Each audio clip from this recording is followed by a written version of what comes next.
नमस्कार दोस्तों, मैं विनय शर्मा, वास्तु एक्सपर्ट और एस्ट्रोलॉजर, आप सभी का अपने चैनल में बहुत बहुत स्वागत करता हूं और आशा करता हूं कि आप सब स्वस्थ होंगे और सुरक्षित होंगे। दोस्तों, बात करते हैं कन्या लग्न की और अगस्त के महीने की। कन्या लग्न जो कि बुद्धिमानी का दूसरा नाम है, बुध की राशि है कन्या, जो कि आपको बहुत बुद्धिमान बनाती है, किसी भी चीज़ की नैसर्गिक स्वाभाविक समझ देती है और साथ ही एक व्यापारिक बुद्धि भी देती है, क्योंकि बुध जो है वो बुद्धि के भी दाता हैं और व्यापार के भी दाता हैं।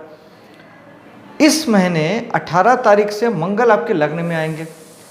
मंगल चूंकि आपके पराक्रम भाव के स्वामी हैं, तो एक तो आपके साहस को बढ़ाएंगे, पराक्रम को बढ़ाएंगे, आपके अंदर उत्साह को बढ़ाएंगे, जीवन के प्रति लगाव को बढ़ाएंगे, एक्शन को बढ़ाएंगे। मंगल थोड़े से लड़ाई झगड़े के भी नैसर्गिक कारक हैं, तो मन में थोड़े गुस्सा और लड़ाई झगड़े का भाव भी हो सकता है।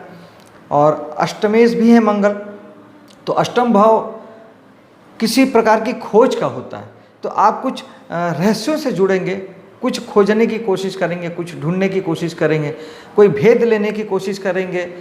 बच्चे हैं तो पढ़ाई में और बड़े हैं तो जीवन में कहीं कुछ रहस्य ढूंढते हुए नजर आएंगे। मंगल की ऊर्जा को यूज़ करिए। मंगल आपको ऊर्जावान बनाते हैं इस एक महीने के लिए। अपनी ऊर्जा को अपने नेक कामों में, अच्छे कामों में, अपने गोल की ओर लगाइए, तो ये आपके लिए बहुत पॉजिटिव हो जाएंगे। दूसरा भाव धन का भाव। धन के भाव में बृहस्पति की दृष्टि 8वें भाव से पड़ रही है। इसका सीधा सा अर्थ ये है कि पैसा आपको आएगा और 8वें भाव से आएगा। सर्वप्रथम तो बृहस्पति जहाँ देखते हैं वहाँ के फल को कई कई गुना बढ़ा देते हैं, तो धन को बढ़ाएंगे, कुटुंब को बढ़ाएंगे। अगर आप वहाँ से संबंधित काम करते हैं, जैसे आप बैंकिंग सेक्टर में हैं, आप फाइनेंस सेक्टर में हैं, आप अगर जेम से ज्वेलरी का व्यापार करते हैं, किसी प्रकार के आप पत्थरों का व्यापार करते हैं, पत्थर इन द सेंस हीरे, मोती, मूंगा, माणिक, पुखराज, उन पत्थरों की मैं बात कर रहा हूँ, तो आपको निश्चित ही इस समय में बहुत अच्छी मात्रा में, बड़ी मात्रा में धन की प्राप्ति होगी। साथ ही बृहस्पति चूँकि अष्टम भाव से दृष्टि डाल रहे हैं, तो अष्टम भाव से बैठे हुए बृहस्पति आपको दूसरे का पैसा दिलाने की बात करते हैं। ये चूँकि 8वां भाव हमारे सामने वाले का पैसा होता है, तो एक तो जीवन साथी से आपको धन की प्राप्ति हो सकती है, ससुराल से धन की प्राप्ति हो सकती है, और किसी भी दूसरे व्यक्ति का पैसा जो आपने कमाया ना हो दूसरे व्यक्ति के माध्यम से, और स्पेशली जो हमें पुश्तैनी प्रॉपर्टी के रूप में मिलता है, वो पैसा भी आपको प्राप्त हो सकता है। अगर कुंडली में भी दशाओं का क्रम अच्छा है और आपके ग्रहों की पोजीशन अगर अच्छी है, तो आपको बहुत बड़ी मात्रा में लाभ की प्राप्ति बृहस्पति आपको करवा सकते हैं। धन के ही भाव में केतु बैठे हैं, जो आपको इस समय में धन से विरक्ति भी दे सकते हैं, आपको थोड़ा सा निराशा भी दे सकते हैं। ये ऐसा केतु चाहेंगे, बृहस्पति जो चाहते हैं वो मैंने आपको बता दिया। और कुटुंब और परिवार से आपको थोड़े से विरक्ति की भावना पैदा हो सकती है। बातों में आपके कुछ इस तरीके की निराशा या दुख जैसी बातें आप जाहिर कर सकते हैं, क्योंकि केतु दूसरा भाव हमारे वाणी का भी है, तो ऐसा केतु करा सकते हैं। किसी भी प्रकार से अगर आपको ज़्यादा निराशा हो रही है या धन संबंधी कोई प्रॉब्लम अगर होती है, तो आप केतु का उपाय जरूर से कीजिएगा। केतु के लिए आप गणेश जी की साधना कर सकते हैं, चेक प्रिंट के रुमाल दान में दे सकते हैं, खट्टे मीठे फल गरीबों को दे सकते हैं, मंदिर में चढ़ा सकते हैं। ये बहुत अच्छा उपाय है। आगे बढ़ते हैं चौथे भाव की ओर। चौथे भाव में अगेन बृहस्पति की 9वीं दृष्टि पड़ रही है, जो कि बहुत शुभ है। आपको इस समय में मकान संबंधी जो भी आप काम करना चाहते हैं वो आपका बन जाएगा। घर को चाहे रिनोवेट करना हो, चाहे आपको घर को नया लेना हो, चाहे पुराना छोड़ के आप उसे बेचना चाहते हो, चाहे आप गाड़ी संबंधी कोई काम करना चाहते हो, नया वाहन खरीदना चाहते हो, बाइक हो, कार हो, या किसी भी प्रकार के आप घर में सुख साधन जुटाना चाहते हैं, घरेलू सुख बढ़े, घर में सुख शांति हो, ऐसा बृहस्पति चाहते हैं, क्योंकि चौथा भाव हमारे मन की शांति का भी होता है। बृहस्पति उसे भी बढ़ाएंगे। बृहस्पति जहाँ देखते हैं वहाँ सिर्फ और सिर्फ बढ़ाते हैं।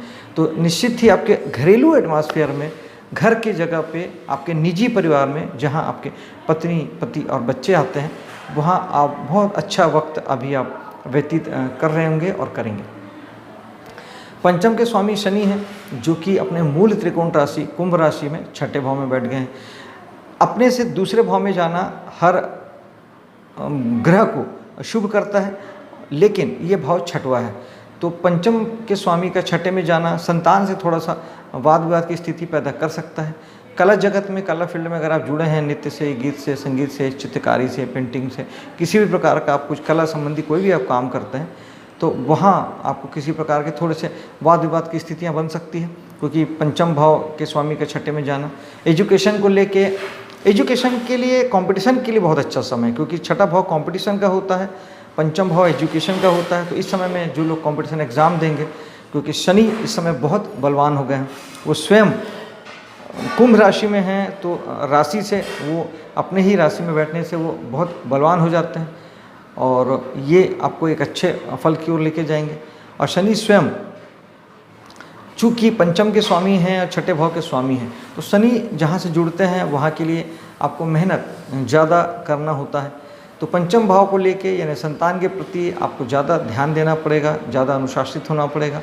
छठे भाव की बात करें तो वहाँ अगर आप जॉब से जुड़े हैं, चाहे नौकरी करते हैं सरकारी प्राइवेट, चाहे आप स्वयं स्वतंत्र रूप से अपनी सेवाएं देते हैं, चाहे आप इंजीनियर, डॉक्टर, वकील की तरह आप लोगों को सलाह देते हैं, या फिर एक राजमिस्त्री, एक पत्थर लगाने वाले, या एक इलेक्ट्रिशियन, एक एसी बनाने वाले के तौर पे आप लोगों की सेवा देते हैं और उसके एवज में आप पैसे लेते हैं, तो छठा भाव आपका होता है।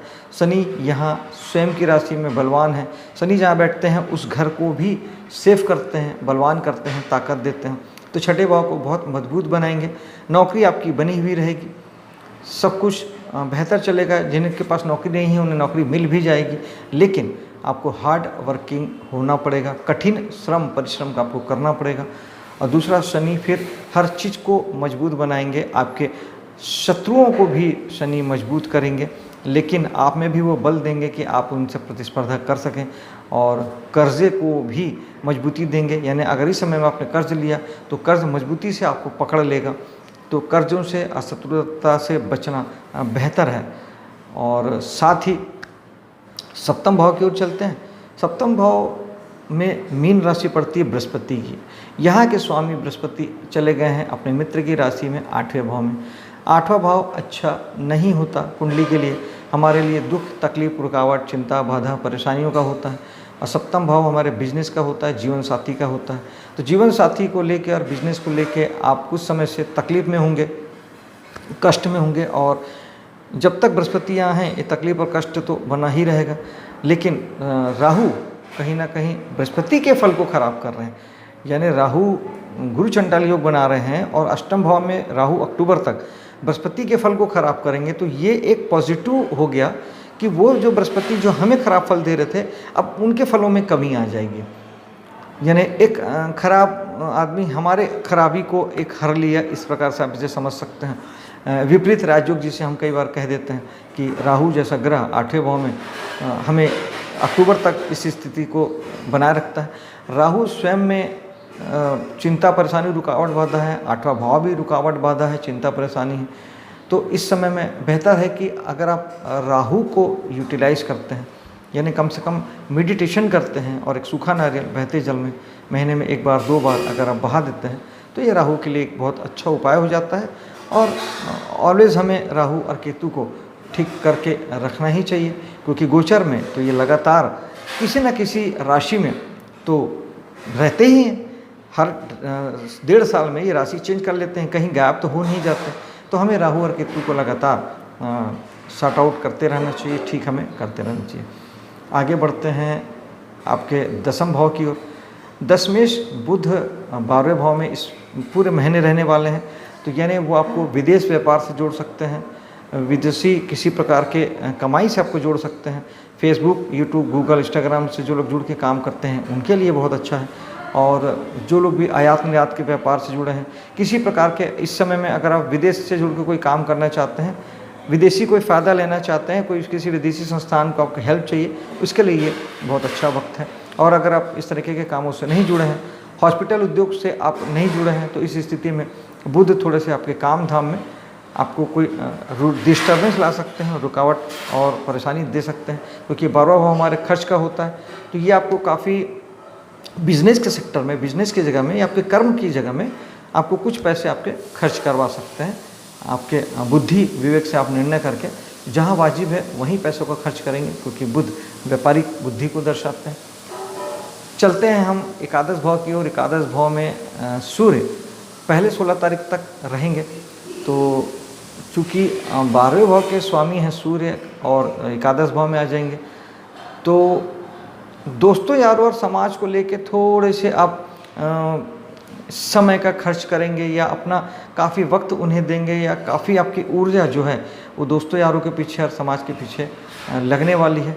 और अगर आपने किसी प्रकार का इन्वेस्टमेंट करके रखा है, किसी प्रकार के आपने एफडी वगैरह करके रखी है, या फाइनेंसर के तौर पे अगर जाने जाते हैं आप, इन्वेस्टमेंट खास तौर पे अगर आप करते हैं, तो फिर इस समय में आपको एक अच्छे लाभ की प्राप्ति आपको हो सकती है।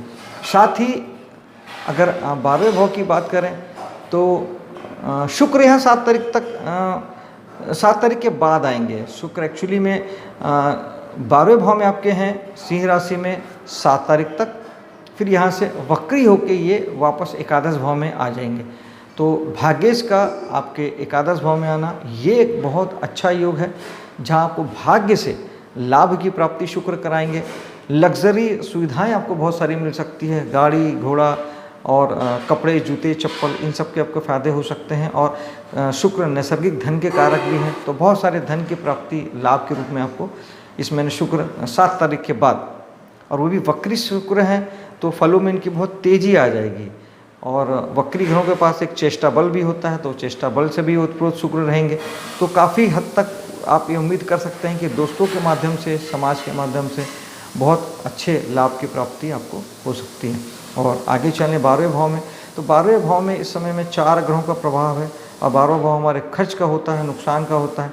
तो इस महीने आपको बहुत केयरफुली रहना है, बहुत संभल के रहना है। व्यापार के दृष्टिकोण से, जीवन साथी के दृष्टिकोण से, क्योंकि बृहस्पति की दृष्टि है, मंगल यहाँ 17 तारीख तक रहेंगे, तो आपके पराक्रम साहस के दृष्टिकोण से सूर्य हैं, तो पिता के दृष्टिकोण से सूर्य स्वराशि के होकर यहाँ पे 17 तारीख के बाद आ जाएंगे।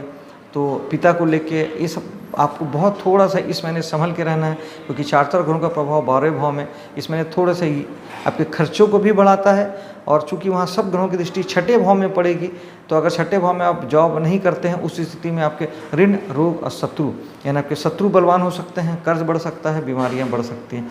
तो बेहतर होगा कि इस अगर कम से कम 1 महीने आप अगस्त के महीने में सूर्य को जल दे सकते हैं। मंगल के लिए हनुमान जी की साधना कर सकते हैं, हनुमान जी के दर्शन करके घर से निकल सकते हैं। और बुध के लिए अपने वाणी में संयम रख सकते हैं। और गुरु की दृष्टि के लिए आप शुभ सात्विक रूप से किसी गुरु से जुड़ सकते हैं, उनकी पूजा अर्चना कर सकते हैं, या उन्हें उनकी सेवा कर सकते हैं। 1 महीने आप कर लेंगे तो तकलीफ़ों में कमी रहेगी, और आपके लिए ये महीना शुभ हो, यही मेरी कामना है। मेरे वीडियो को लाइक शेयर कीजिएगा, मेरे चैनल को सब्सक्राइब कीजिएगा। मिलता हूँ आपसे अगले वीडियो में, तब तक के लिए जय हिंद।